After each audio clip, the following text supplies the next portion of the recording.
Halo guys, kembali lagi dengan gue Kuro guys. Di sini mari kita lanjutin pembahasan manga Rakuna Crimson, yaitu lanjut ke chapter 74-nya. Jadi yang belum nonton para sebelumnya, gue saranin kalian buat nonton dulu supaya lebih enak memahami alur ceritanya. Oke, langsung aja kita masuk ke pembahasannya. Jadi setelah sampai di daratan Amerika, yaitu di bekas patung Liberty, Crimson pun akhirnya bertemu dengan sang raja naga cakar, yaitu Gilzea. Nah, ternyata Gilzea itu kan memanggil Crimson dengan sebutan kakak tercinta. Walaupun ya masih belum bisa dipastikan apakah Gilzea itu memang beneran adiknya Crimson atau bukan. Di sini ada beberapa hal yang sempat mereka bicarakan. Awalnya Crimson itu langsung bertanya ke intinya, yaitu tentang Leo yang dijadikan murid oleh Gilzea.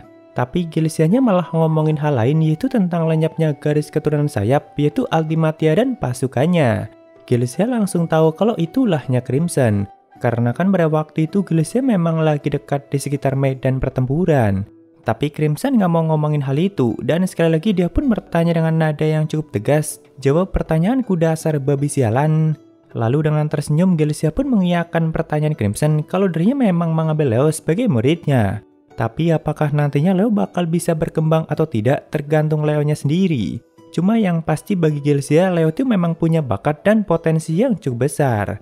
Tapi kan yang lebih mengejutkannya lagi bagi Gilzea, Crimson itu sampai rela datang ke tempat ini dan menemui Gilzea hanya untuk bertanya tentang Leo. Yang berarti Leo memang sepenting itu bagi Crimson. Makanya Gilzea pun jadi merasa kalau keputusannya untuk mengambil Leo memang sangat tepat.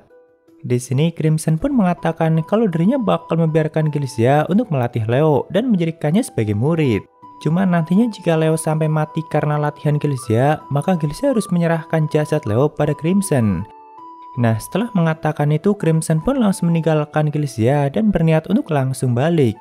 Jadi Gilzea yang melihat itu sempat kelihatan bingung dan kaget.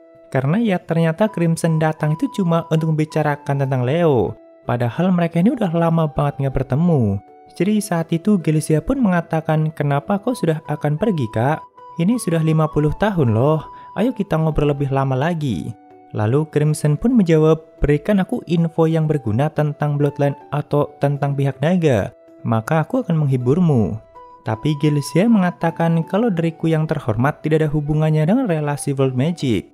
Ya karena Gilzea ini kan memang kayak di pihak netral atau selalu bebas gitu. Jadi dia nggak berada di pihak manapun. Makanya dia itu nggak ada hubungannya dengan relasi World Magic, yang mana World Magic itu kan merupakan sesuatu yang selama ini berusaha dicapai dan dikerjakan oleh pihak naga. Tapi kata Gilzea tujuannya itu sejalan dengan tujuan Malio.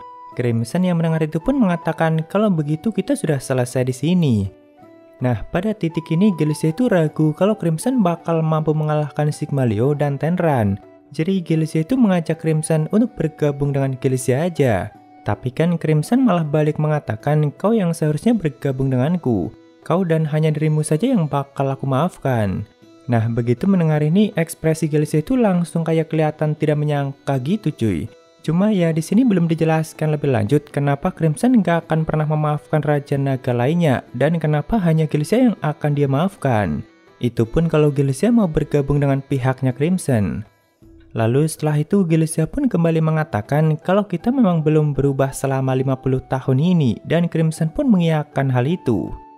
Nah, setelah Crimson meninggalkan tempat itu dan kembali ke tempatnya, saat itu ada satu naga dewasa yang dipanggil oleh Gilzea, yaitu Kailigis. Dan mereka pun langsung menuju ke tempat latihan Leo. Cuma begitu sampai ternyata tubuh Leo sudah hancur dalam latihannya itu dan hanya tinggal sisa kepalanya aja. Walaupun ya kemungkinan Leo itu masih belum akan mati di sini. Ya entah apa yang nantinya bakal Gilzea lakukan untuk memulihkan tubuh Leo yang hanya tinggal kepalanya aja seperti itu. Sepertinya pelatihan Gilzea itu memang benar-benar sangat ekstrim cuy. Karena Crimson aja sebelumnya sampai mengatakan kalau Leo sampai terbunuh dalam latihanmu, maka serahkan jasadnya padaku. Lalu Shin pun berpindah ke markas dari Bloodline of Skull, yaitu tempatnya Tenran.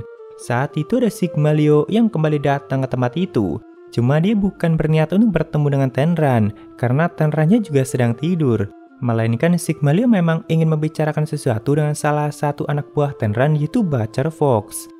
Nah, setelah mereka duduk santai, di sini ada beberapa hal yang sempat mereka bicarakan.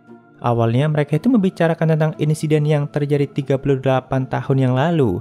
karena Fox sendiri juga sempat melakukan investigasi langsung di insiden itu, yaitu berawal dari terbunuhnya naga Megicid yang mana dia itu merupakan naga kelas atas dari Bloodline of Roar. Nah, dari bukti-bukti yang ada ternyata mengarah pada naga Wayne Prison dari Bloodline of Wings, yaitu anak buahnya Ultimatia, yaitu Disaster. Ya, tentu saat itu sempat akan terjadi pertempuran antar sesama Bloodline. Cuma akhirnya setelah Ultimatia meminta maaf dan mediasi dari Sigma-Leo, pertempuran itu pun gak sampai terjadi. Tapi kan tak lama setelah itu giliran salah satu naga tingkat tinggi dari keturunan Ultimatia yang ditemukan sudah tewas terbunuh. Dan tersangkanya itu Bloodline of Skull. Nah, lalu setelah itu Kamui pun segera menyerang Jepang yang merupakan markas atau daerah kekuasaan Bloodline of Skull.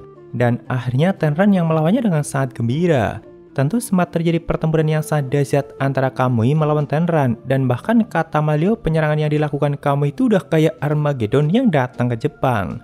Jadi Kiryu atau Glasnoak pun harus turun tangan dan ikut campur untuk menjadi penengah di antara mereka berdua. Ya, sebenarnya dari sini aja kita bisa tahu kalau Kamui itu memang sangat kuat, tapi Kiryu dan Tenran masih lebih kuat lagi. Karena sepertinya saat itu Tenran itu hanya sambil bersenang-senang aja, dan gak yang sampai serius untuk membunuh Kamui. Tapi kalau Kiryu nggak ikutan turun, ya mungkin Kamui udah tewas di tangan Tenran waktu itu. Nah, semenjak saat itu relasi antar Bloodline pun mulai terpecah. Mereka memang masih tetap menjadi rekan untuk menyelesaikan World Magic, tapi mereka juga menjadi saling waspada supaya nggak sampai terhianati. Ya, intinya hubungan antar Bloodline menjadi kurang baik dan hal itu tetap berefek pada penyelesaian World Magic mereka.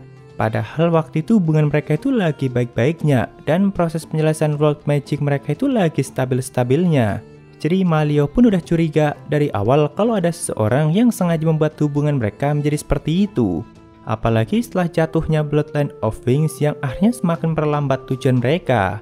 Malio semakin yakin kalau seseorang itu mulai bertindak sungguh-sungguh dalam menghalangi tujuan mereka. Di sini entah kenapa wajah Malio itu malah kelihatan sangat bahagia begitu membicarakan seseorang yang selama ini selalu menghalangi tujuan mereka itu. Karena dari insiden 38 tahun yang lalu aja kan masih belum terlalu kelihatan jelas. Baru setelah jatuhnya Wing Bloodline, kecurigaan Malio tentang orang itu menjadi sangat jelas.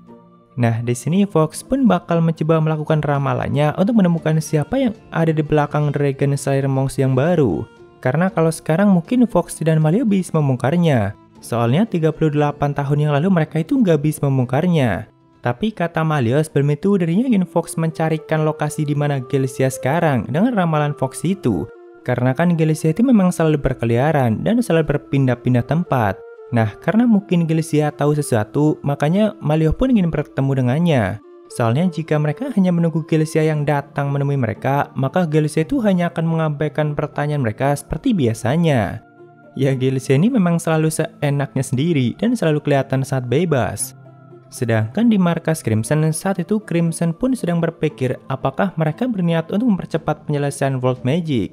Karena sebelumnya pihak naga sampai menghancurkan 19 fasilitas milik sekte, dan bahkan 11-nya lagi berniat mereka serang dalam 5 tahun ke depan. Lalu di panel berikutnya, saat itu terlihat Sigma-Leo yang sudah meninggalkan tempatnya Tenran, dan sudah tahu di mana Galecia sekarang. Bahkan dengan sangat bahagia dan dengan senyum jahatnya, dia terusan mengatakan wajah yang sangat familiar. Bukan 500 tahun atau 400 atau 300 atau 200 atau 100 atau bahkan 38 tahun yang lalu. Aku tidak pernah sekalipun melihatmu, tapi mungkin aku akan bisa menemukanmu sekarang, Crimson. Sedangkan dari tempat lain, Crimson juga mengatakan coba saja. Kau akan berakhir pada hari dimana kau menemukanku, Sigma-Leo. Lalu Shin pun berpindah ke tempat Angel Swordman yaitu Lee Hakuren. Nah, sebelumnya kan Roxy udah bilang pada Ragna kalau dirinya itu ingin dilatih sama Ragna. Cuma karena Roxy adalah murid dari Hakuren, makanya di sini Ragna pun yang langsung meminta izin pada Hakuren. Tolong berikan aku muridmu untuk latihan. Begitulah yang Ragna katakan dan Hakuren pun langsung mengatakan baiklah.